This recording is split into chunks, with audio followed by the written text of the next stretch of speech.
సాక్షిగా బ్రహ్మని నిన్నిమ్మని నా తోడుగా నిన్నటి నిదురలోని కలలలోనా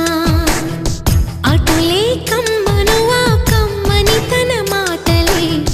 రుజువై నిన్ను నేను కలుపుకున్నా నూరేళ్ళు నిన్ను విడనని ఇదే నేను కలగని తలలో బ్రహ్మ పలుకులే తెలుసా నీకు నిజమని నిజమే నిజమే నా కూడా తెలుసులే